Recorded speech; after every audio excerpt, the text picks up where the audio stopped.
And after the first day, I was so exhausted because of the sensory overload. I couldn't move out the bed. I literally just slept from about 6 o'clock that night. As soon as I got back, all the way through into the morning, I was exhausted. So the next day, I thought to myself, I've got to do something here. I can't do this again. It was a 3-day event. I thought, I can't do this again. And I wear earplugs most of the time. They're called Loop. You may have heard of them before. They're sort of little ring earplugs. They're quite discreet. People don't usually see them. But the noise cancellation is not enough. And I was getting overwhelmed by the noise there because it was so busy. And I thought, you know what, I've just got to do something here. So I went to the bathroom and I thought to myself, okay, I've got 2 options. Either I stay and I suffer and potentially have a seizure because they're caused by stress and overwhelm, or I do something that I never thought I would do and wear noise cancelling ear defenders. And these are proper ear defenders that you see, like, not huge ear defenders, right? And I thought, do you know what? I'm just going to do it. I'm just going to see what happens. And this is the first time I'd worn them anywhere. Wow. And I've got my manager, I've got the country manager, I've got the manager of Europe, I've got 40 of my colleagues and all of the customers there, and I'm delivering speeches. So I went out there and I just thought, you know what? I'm just going to do it. And I wore them.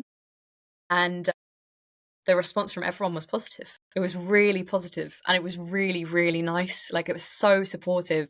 You know, people will ask me about it, and I sort of explained, you know, I'm sensitive to sound because I'm autistic, so that's why I wear them. And people were opening up to me about their own experiences and their own difficulties. Like customers, you know, we're having a discussion about a product, and they're talking to me about their own challenges and things that matter to them. And I had my colleague come to me and say that he believes he may be autistic, and talking to me about how do I get a diagnosis and all of this.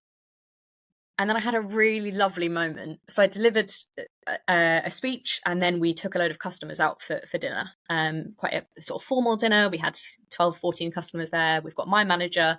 We've got a few people from head office there as well. Very formal dinner. We're all dressed up all nice in heels and whatever else. And I thought, I can't wear them, but I'm going to have to because I'm overwhelmed. I've got no choice. So I thought, okay, wore them to dinner. And I had a customer sat across the table from me, and he said, so what is it about those headphones? Why do you wear them? And I explained it to him, and he told me some personal stories from his own life, and it was really lovely.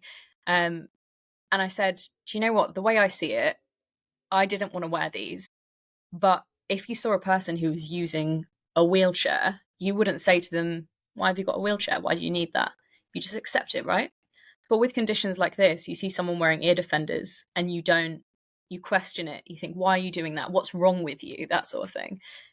And I thought, you know what? I want to bring neurodiversity into that point where it's actually included, because it's all, you know, go neurodiversity until someone needs to wear massive ear defenders just to be able to function, or needs to wear darker glasses just to be able to cope with the light. So I thought, you know what? Actually, I want people to see that. And I got a round of applause. It was really, really nice. Everyone was really supportive and really positive, and I'm really glad I made the choice. It was really scary to put myself out there and be like, actually, I'm different, but people were really positive and inclusive. And I think as a result, a lot of people felt more comfortable to be around me and to speak to me about their own challenges, which was lovely.